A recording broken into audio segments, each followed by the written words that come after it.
In today's show, you'll hear investor perspectives on the COVID-19 impact on the SaaS sector. This is Investor Perspectives. I'm the host of Investor Connect, Hall T. Martin, where we connect startups and investors for funding. It's the time of COVID-19. Software as a service is currently undergoing tremendous change across the U.S. The lockdown has disrupted many industries such as travel, hospitality, restaurants, and more. We have investors and startup founders describe the impact of COVID-19 on the SaaS market. Our next guest is Matt Oguz of Venture Science.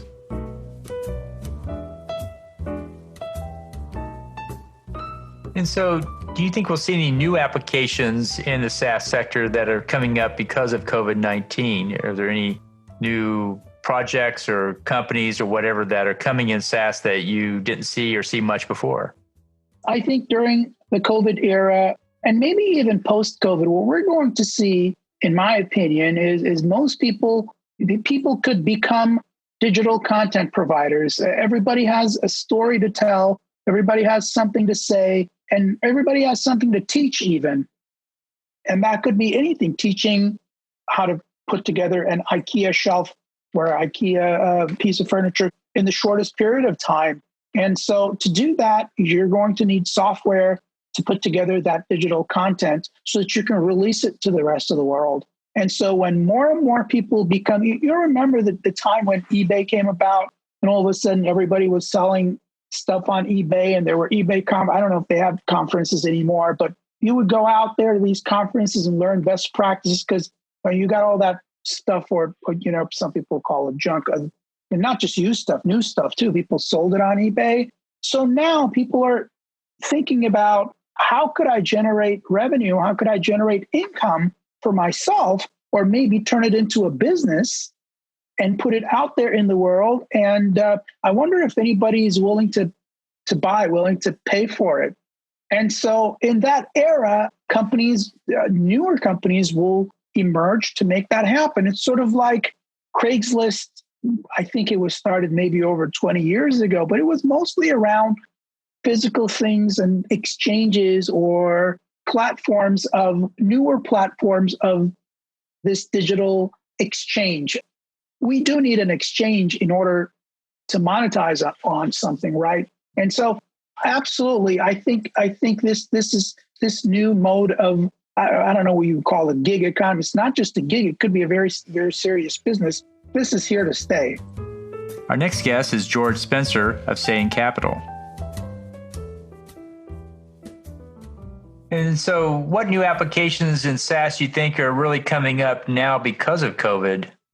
The telehealth stuff obviously is just totally on fire. I mean, we're seeing growth rates there of 500% a year type of stuff at companies that are of some reasonable level of scale and in a really, really capital efficient manner too. There's no resistance on the customer front there. It's just how many more sales guys can you get out in the field and how effective can they be? So, that's clearly one area. The ability to manage things remotely is an area that's doing really well. And that tends to be, companies that are able to take data that they're able to gather remotely and transfer that into value. I've got a company called Reconstruct that's it takes drone data and other what they call reality capture, which is essentially interns walking around buildings taking pictures, and allows you to manage, a construction site from a remote place. Now that works as long as the construction workers are allowed to work in the build. If they're not, that ends up being not such a good place. But I mean, they have not seen any kind of downturn in their business at all. Our next guest is Chris Hall of Escalate Capital. So what new applications do you think are going to come up now that we've gone through COVID and it changes the landscape a little bit about what people care about, but where do you think the new applications might be? So, I wouldn't be surprised if you see a lot of things that are like trying to adjust to 100% virtual workforce. Like, we're never coming in the office again. Nothing will ever be the same. I personally don't really like that because nothing ends up being an extreme usually, right?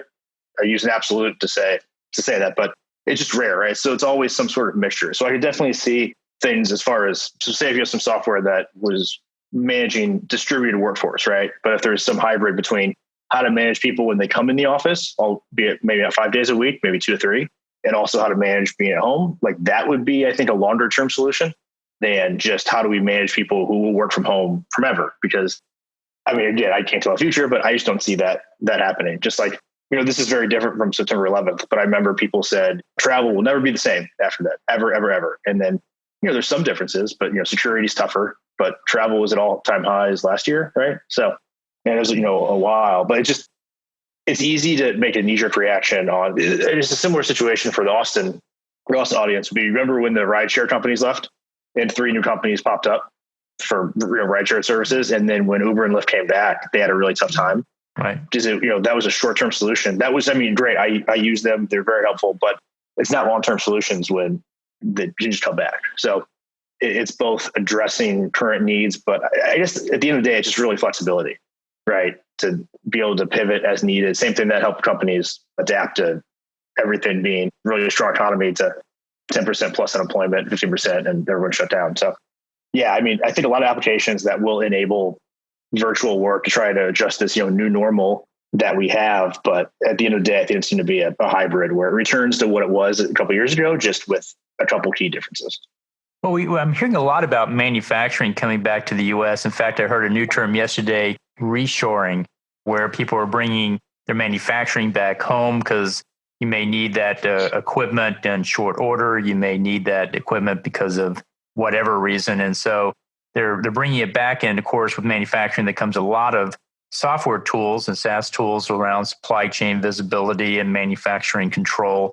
Heard there's over 400,000 open jobs for robotic solution engineers, of which a majority of that is actually in the software side of it as well. But do you ever see much action in those places so far?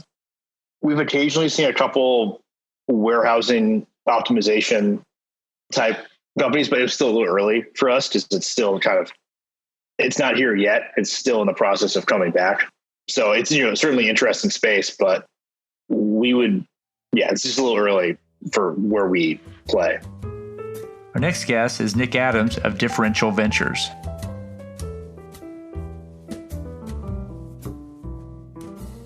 And so what new applications do you think we're going to see come up with SaaS because of the pandemic? I still think that we're a long ways away from truly consumerizing the enterprise work experience. And I'm eager to see that kick off and really be adopted at scale and embraced at scale. The move to cloud-based technology has been obviously meaningful over the last 15 years or so, but enterprises are still coming around. There's still only about 15 or 20% adoption of public cloud technology. And I think, continuing to improve that experience. And next is what I think is obviously a struggle still today, but will be a huge net positive for society and for the workplace is more of a combined immersive work and life experience. I'm fortunate having never had a real job or worked for a big company before, where I've always kind of been able to, have that flexibility. And I've got a, pretty particular balance, I think, of time spent in the office, time working from home, and time traveling that keeps me balanced and not getting in the hair of my partners too much. And, I know it works for me and I know how to manage it well. I work a lot, and I think more people will really enjoy having the flexibility to take your kids to the doctor at 3:00 in the afternoon if you have to take your kids to the doctor. And I think businesses will get there much more quickly post-COVID. Well, you mentioned security was an issue in the pandemic. Do you see a lot of startup activity trying to solve that problem now?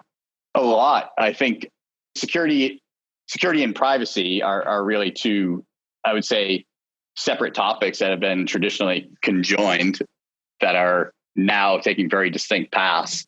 And security is still one issue. We've invested pretty heavily in zero trust authentication, and again, getting people online with a lighter touch than a VPN, but also in a very secure manner. And then, on the privacy side, things are going to have to change, and regulation is really going to be the driver for it. And we'll see how it shakes out. We've made a couple of different bets in this space, including anonymization of private data information all the way out the edge, because we already have so many devices online today. Adoption and rollouts of 5G networks will only multiply the number of devices that are out there. And we're going to have ways to ensure people's privacy as that happens. Well, we've heard about manufacturing probably coming back to the U.S. for security purposes and supply chain purposes. And I've heard the term manufacturing reshoring, where people are coming back. Do you see a lot of SaaS activity going after that sector? Definitely do. Seeing an awful lot of AI in manufacturing, especially. And I would say I'm less bullish on the idea or confident that more manufacturing is going to come back to the US.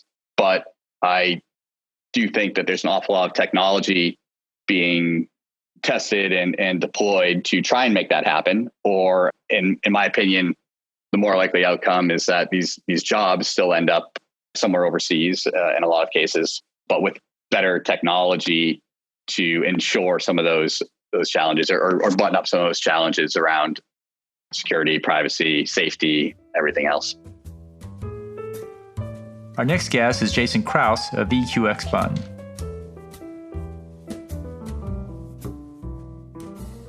And so what new applications do you think we're going to see in SaaS coming up based on being post-COVID and coming out of it? You talked about some of the restaurant applications, but what else do you see out there as a new application that we haven't seen before or much of? Yeah, so I think, one effect of the pandemic has been, especially in the first couple of months, a lot of layoffs and, increased unemployment. And then I think there's going to be a new hiring wave coming. So tools that enable companies to effectively find the right people, whether it's in person or remote work, sort of more of that future of workspace there. I think also, more customers are more, have shifted to more online deliveries and at-home experiences and other spaces that they might have, only chose to do in person before. And now they're sort of, even after the fact, might still continue looking for things that they wouldn't have necessarily gotten in their home before shifting to that environment. And yeah, I think the companies that found a niche in the pandemic to broaden their audience aren't necessarily going to, that market's not going to go away just because people can go in, or once people can go back to the office and back to stores. They've gotten accustomed to, now it's been 6 months in a pandemic and people have gotten sort of accustomed to new services and platforms. And I think, we'll still remain users and clients of those businesses for the longer term here. Great. Well, security seems to become an issue with so much remote work going on. How do you see that impacting SaaS and SaaS usage? Yeah, I think it's definitely become a big concern at the beginning. Even companies like Zoom had a large increase in their user base and had to build out new security features they didn't have involved. There were what was called Zoom bomb, with people randomly popping into meetings and sharing things they shouldn't within the webinars or group meetings there. Then they added, new security features to enable waiting rooms and approve everyone that came in. Other industries, more of the file sharing, data storage, cloud storage in general is something that's gone up significantly throughout the pandemic, and companies sort of, because of necessity now, needing to shift all of their files online that might, have only been, in a file room or storage system before. Our next guest is Carrie Barker of Cross Creek.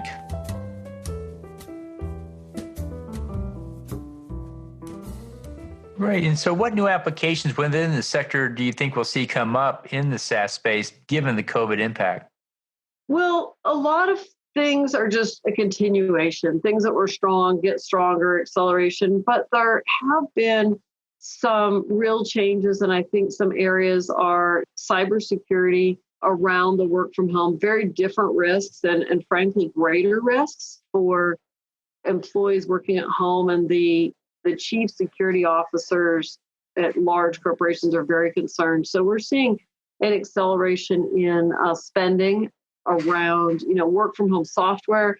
There's some very interesting new companies that are monitoring productivity. A lot of managers feel less confident about measuring productivity of their employees in this new work from home environment. So we are seeing some specialized COVID SaaS kind of plays around employee productivity, security, and other issues around work from home. And we're also seeing some really interesting COVID-driven changes around supply chain software, as supply chain really is being rethought because just-in-time inventory didn't work out so well with some of the supply challenges that people ran into in COVID. So we're seeing a real different focus in supply chain SaaS around measuring risk, not just efficiency. So those are some examples where we've seen some different types of software coming out of COVID use cases. You see anything in the manufacturing sector? I'm starting to hear terms like manufacturing reshoring, where people are bringing manufacturing to the U.S. for that very reason of having secure supply chains and so forth. But I've not heard of it much about the manufacturing software sector, what drives manufacturing itself. But what have you heard? I don't know that I've heard a lot specifically about the impact on manufacturers, because obviously we have seen some very interesting investments in robotics and helping protect the manufacturing portion of the supply chain when employees, may not be able to safely come to work. We heard a lot in the press about obviously Amazon trying to even keep, this is more pick pack kind of operations, warehouses, but trying to keep those warehouse employees safe during COVID. So there definitely has been a lot of software, some just around employee safety and monitoring and return to work safely kind of programs. Manufacturing itself, we have seen, push for a broader application of robotics, which I think is partially being driven by COVID.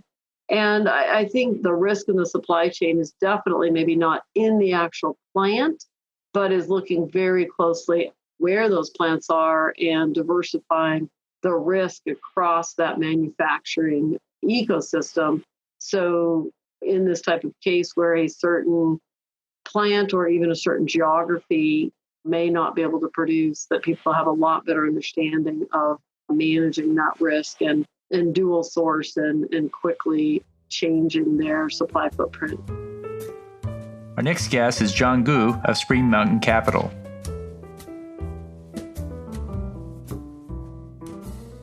Well, great. So what new applications within the sector do you think we'll see coming up? Yeah, so I think one of the things that I think is going to be interesting to see is how corporations kind of manage from a remote and virtual sort of environment. There are a lot of benefits. I mean, there's a lot of pains to in-person sort of the work environment. You have the commuting costs and the commuting time and whatnot.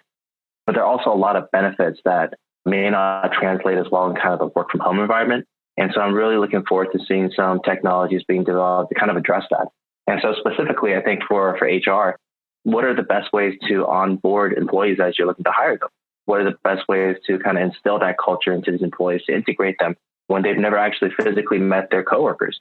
And yes, Zoom is definitely one way to do that, but I'm hoping to see other technologies that have new modalities for allowing for that culture dissemination to take place. Likewise for sales and marketing. I mean, in-person events are, for the most part, 20-25% of overall marketing spend, and for good reason, because events drive a lot of leads. And so without kind of physical real world events, like what kind of technologies are we going to see evolve on the event side? Right now, we do have virtual webinars. Zoom has a product out there, but I think there is definitely room for improvement compared to, what we have today in terms of what a different product could be out there tomorrow to service some of the gaps that still exist within the current technologies. So those are some of the things that I'm looking forward to seeing develop as time goes on. Because I think work from home is going to be a more persistent part of just daily life. I don't know that we're ever going to go back to kind of like a 5-day work week.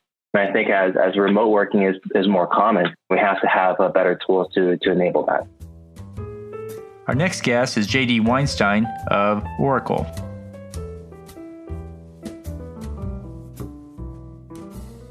Great. And so what new applications within SaaS do you think will come up now? Yeah, I think a major inflection point during the pandemic were a couple key things. So telemedicine, remote work, and then e-commerce now more before ever. So the pandemic has accelerated 10 or 15 years of e-commerce growth in just a couple of months here. So I think those are going to be your key sort of application-based sectors to follow within SaaS. Our next guest is Stuart Keim of Hop.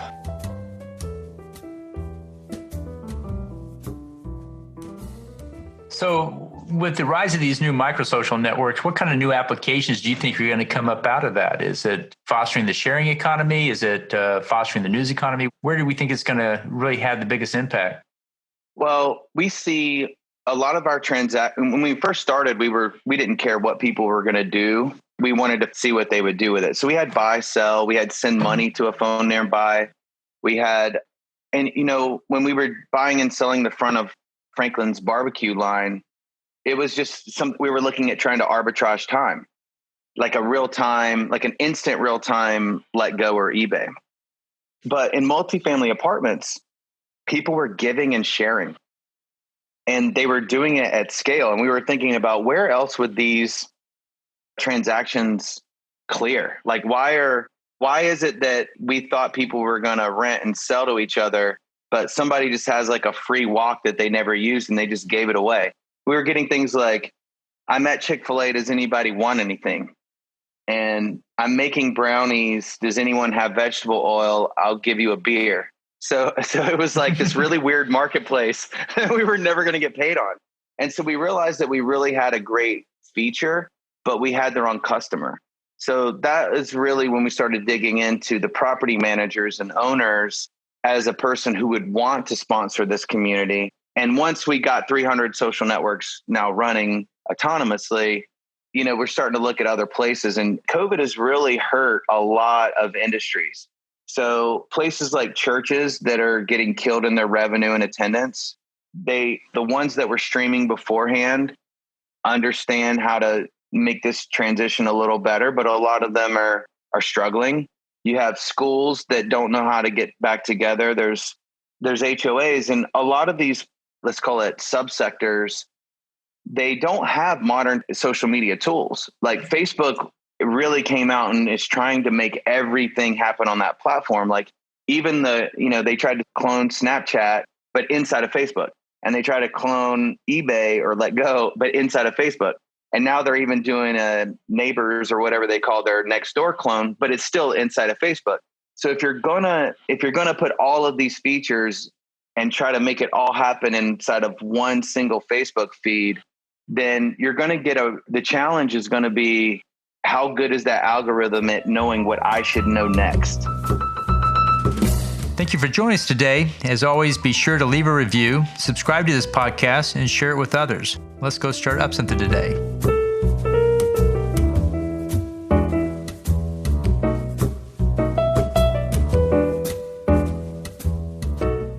Halti Martin is the director of Investor Connect, which is a 501c3 nonprofit dedicated to the education of investors for early stage funding. All opinions expressed by Hall and podcast guests are solely their own opinions and do not reflect the opinions of Investor Connect. This podcast is for informational purposes only and should not be relied upon for the basis of investment decisions.